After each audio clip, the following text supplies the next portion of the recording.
So Ms. Cooper, you're going to get taken into custody today.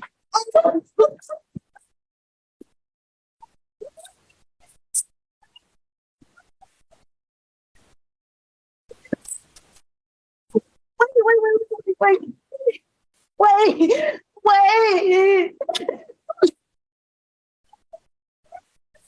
Ms. Cooper, there will be an attorney here for you today.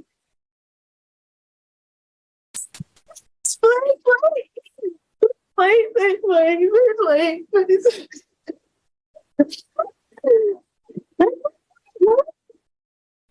Talk to her. Why you trying to fool me? Can I please talk to her? Can I please? Ms. Cooper, we're not going to. The moment Judge Boyd said the word revoked, the air in the courtroom turned electric, and Vanessa Holt rose from her chair with a scream that made the bailiff reach for his weapon. The sound was not one of despair, but of pure, volcanic rage, the kind of explosion that makes every person in the gallery stop breathing. What happened next would become one of the most viewed probation hearing clips in the state's history, but the story of how a routine supervision review turned into that moment of chaos begins months earlier, with a string of decisions that no one in that courtroom could have predicted. Vanessa Holt was not a first-time offender. 3 years earlier, she had pleaded guilty to a sophisticated identity theft scheme that drained the retirement accounts of 7 elderly victims. Because she had no prior convictions and because her attorney argued that addiction had clouded her judgment, the court placed her on deferred adjudication, a form of probation in which a guilty plea is accepted but no conviction is entered if the defendant completes all conditions successfully. The judge at the time, a visiting jurist, warned Holt that she was receiving a gift. She signed a document listing every rule she had to follow, including monthly meetings with her probation officer, random drug testing, and a complete ban on accessing any financial accounts that were not her own. For a few months, she complied. Then the complaints began. Probation officer Derek Walsh noticed the shift first. Holt started missing appointments. When she did show up, she was confrontational, rolling her eyes and answering questions with sarcasm. Then came the failed drug test, methamphetamine. She claimed it was a false positive caused by cold medicine, but the lab confirmed the result. Still, the system did not immediately revoke her. Walsh, a 20-year veteran who had seen every trick, recommended a modification, more frequent testing and a curfew. Holt laughed when she heard it. "I don't need to follow your rules," she told him in a recorded office visit that would later be played in court. "I've got connections, you'll see." That sentence, delivered with a smirk, was the first glimpse of what Judge Chen would later call a pattern of contempt for the very second chance she had been given. The open loop planted at the beginning of this story. Why did she explode and what made this hearing different? Now begins to close. The violation that finally brought Holt back in front of a judge was not a failed drug test. It was a new criminal charge. A month before the hearing, a 72-year-old widow named Eleanor Vance reported that someone had called her pretending to be from her bank's fraud department, convinced her to read out a one-time passcode, and emptied $30,000 from her savings. The investigating detective traced the phone number to a burner device purchased by Holt. When Walsh searched her apartment, he found handwritten lists of senior citizens' names and phone numbers, along with scripts for impersonating bank officials. Holt had not just violated probation, she had rebuilt the very same criminal enterprise that had put her in front of a judge 3 years earlier. If you have ever watched a coworker break the rules repeatedly while management looks the other way, you understand the quiet fury that builds in everyone around them. In the criminal justice system, that same dynamic plays out every day. Defendants who treat supervision like a suggestion, probation officers whose warnings go ignored, and judges who must decide when patience becomes permission. On the morning of Holt's revocation hearing, the tension in the courtroom already felt familiar to the clerks and bailiffs who worked there daily. They had seen angry defendants before. They had never seen Vanessa Holt. 2015 CR 11815W, State of Texas versus Amia Cooper. Could I have parties announced for the record for the state? Jason Garrahan, Your Honor. Defense? Charles Bunt for Ms. Cooper. And are you Ms. Cooper? All right. Ms. Cooper, before we do that, Mr. Bonk, you are appointed to represent Ms. Cooper today. Is that correct? Yes, Judge. Have you had ample time to review the allegations in the motion? I have, and we're waiving our preparations. All right. Ms. Cooper, do you understand that your attorney has 10 days to prepare for a hearing on this matter? You need to say yes or no. I'm sorry. Yes, ma'am. All right. Do you understand your attorney is waiving that right and he's asking to proceed now? Do you understand? Yes, ma'am. All right. Do you have any objection to proceeding with this now? All right, I'm going to show you what's entitled Motion to Enter Adjudication of Guilt and Revoke Community Supervision. Did you review that with your attorney? Did you understand it? Yes, ma'am. Are you the same Mia Cooper who was placed on deferred adjudication in 2015 CR 11815W for the offense of promotion or prostitution of a person younger than 18 years and placed on probation on January 25th, 2016 for a period of 5 years and extended for 3 years? Is that you?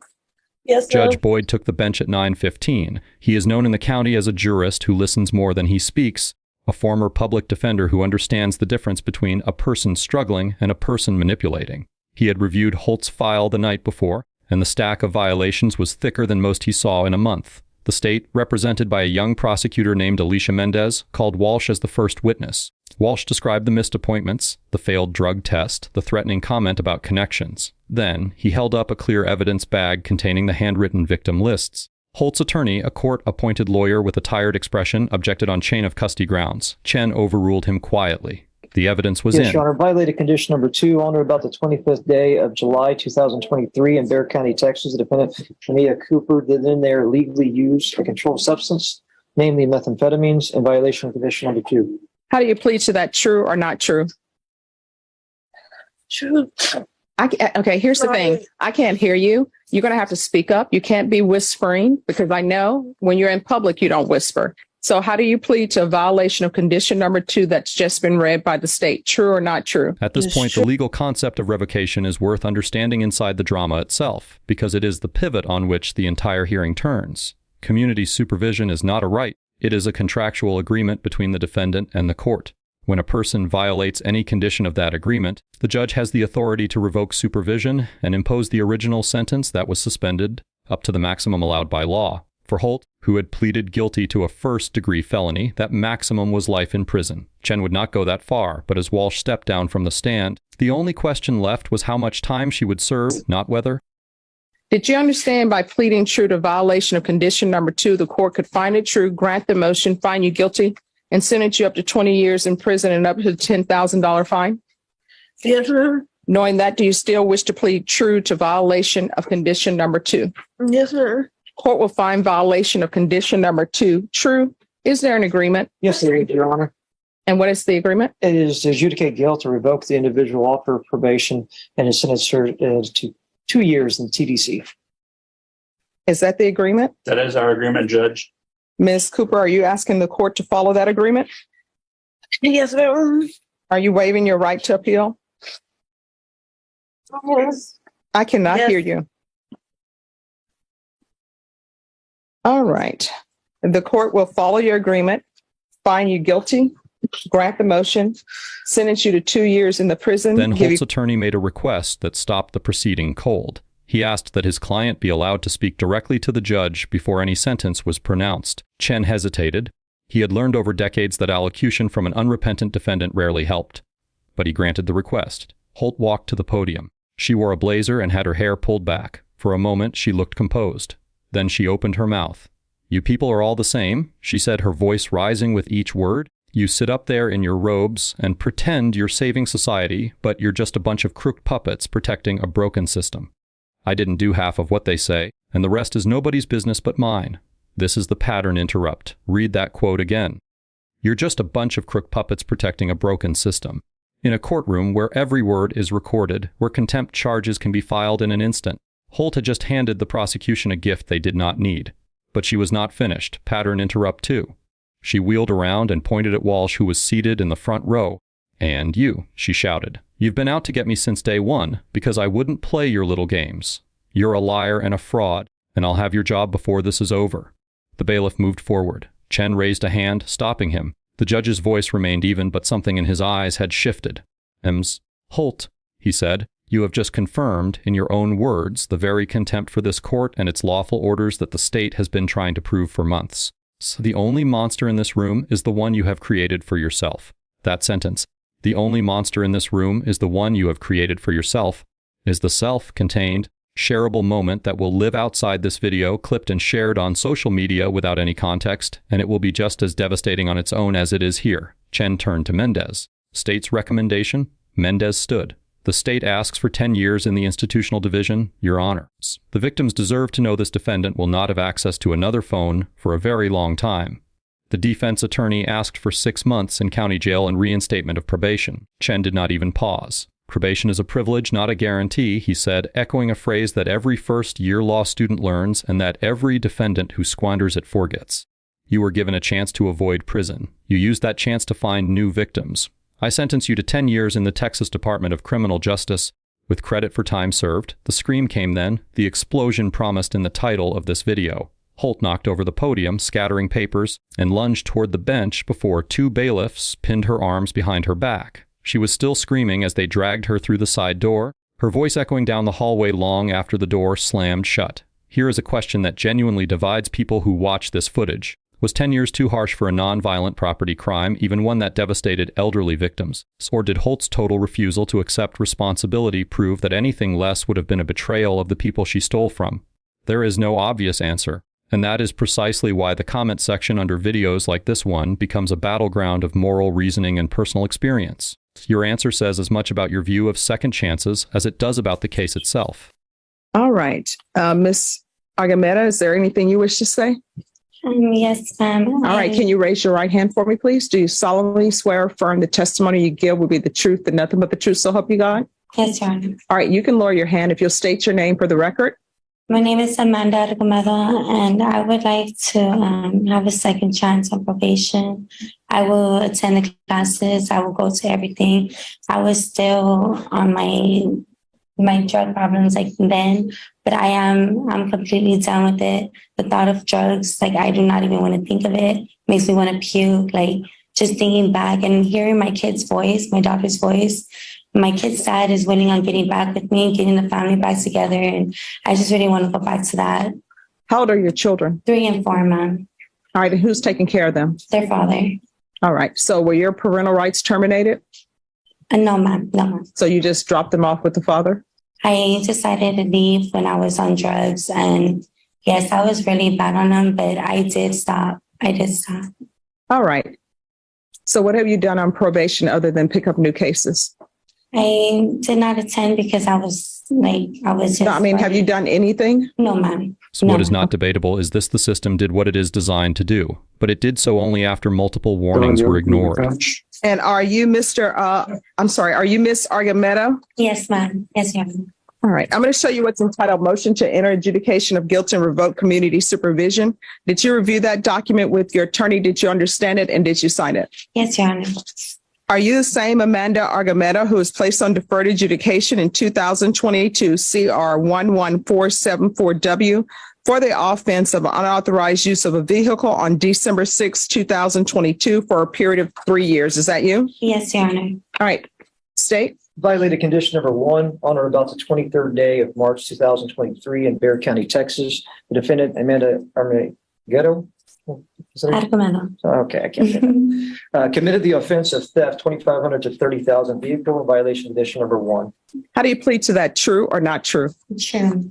Your Honor, we'll waive the remaining violated conditions. Any objections to the waivers? What we're asking. No. Any objections to the waivers? No. All right. Ms. Argomeda, did you understand by pleading true to violation of condition number 1, the court could find it true, grant the motion, find you guilty, sentence you up to 2 years into the state jail facility and up to $10,000 fine? Did you understand? Yes, Your Honor. Knowing that, do you still wish to plead true to violation of condition number 1? Yes, Your That Honor. fact leaves a bitter taste. Holt's victims will never recover their stolen savings. The woman who impersonated a bank official to drain a widow's account will eventually walk free, perhaps in half the time her sentence suggests. The frustration you feel right now, the sense that justice was served but not fully, that the punishment does not undo the damage, is the same frustration that keeps courtroom advocates up at night. Yes, Your Honor. Court would find violation of condition number 1 true. Is there an agreement? No, there is not, Your Honor. State, what are you requesting? Revocation, Your Honor. Defense, what are you requesting? Your Honor, there was an agreement in that they were going to TIC and dismiss the new charge. That is correct. She is requesting the court to allow her to stay on probation. I can't get around here. Mhm. With 4 documents, their certificates of classes she attended while she's been in the jail. Any objections to the court reviewing this? No, Your Honor. The state has reviewed those areas.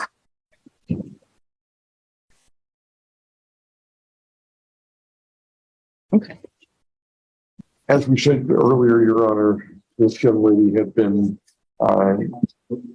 evaluated for competency, was found competent. She wants to stay on probation, and what she would like to do is have you put her in outpatient treatment. At the same time, I've advised her that if you do keep her on probation, that there is a high probability that there would be residential drug treatment. As you can see, she's taken some anger management classes, and the AA classes, and I don't understand what the other one is. It looks like it's a dignity class for women. If there is a lesson embedded in this chaos, it is that accountability is not something that can be imposed from the outside alone. Laws can punish, judges can revoke, and prison doors can lock. But until a person decides that the cost of their choices is too high to keep paying, no sentence will ever be long enough. Yes, Your Honor. All right, we can go off the record. So, Ms. Argumeta, I always review everything. And when you were placed on deferred adjudication, and here there were several cases that were taken in consideration. And so the only thing that you've done since you were on probation with me was pick up another theft case, and you're on probation for unauthorized use. You're going to have to make a decision on what you want to do with the rest of your life. Yes, Your Honor. Do not, when you get out, go running to be with your children, because at this point in stage, you haven't been a mother to them, and you can't go running on their doorstep creating chaos and upheaval.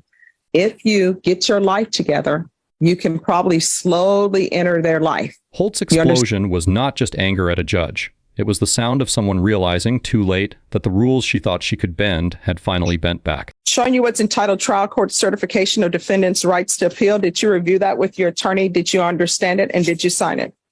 Yes, ma'am. Because this is a plea bargain agreement, because I followed your plea bargain agreement, and because you waived your right to appeal, you do not have the court's permission to appeal. Do you understand? Yes. Because this is a felony conviction, you're not allowed to own or possess any weapons or ammunition. If you have a question about what a weapon or, you need to speak to your attorney. Do you understand? Yes. All right, we can go off the record. I understand the issues that you've had in your life, but at some point in time, you are going to have to start making better decisions, because otherwise you're going to find yourself in and out of prison and back to the same place that you were before. You understand? Yes, ma'am. And if you have a significant other or somebody in your relationship who wants you to do things that are not for your best, then you need to drop them, because they mean you no good. And I don't know if what I'm telling you is sinking in or not, but if you have a boyfriend out there who's making you do things or wants you to do things for fast and easy money, then guess what? That is not the person for you. And you're going to have to stop using drugs, because otherwise what you had in your system today, that could be the last time you use. And then guess what? There would be somebody dead in Bexar County or somebody dead in a field, and they'd be trying to identify the body. Then somebody would identify the body. If you want to see more cases where defendants learn that lesson the hard way, drop a comment with the type of courtroom interaction you want covered next. Subscribe and share to help build a more informed public, because understanding how the justice system actually works, not how television portrays it, but how it really functions, is one of the few tools we have to make it better.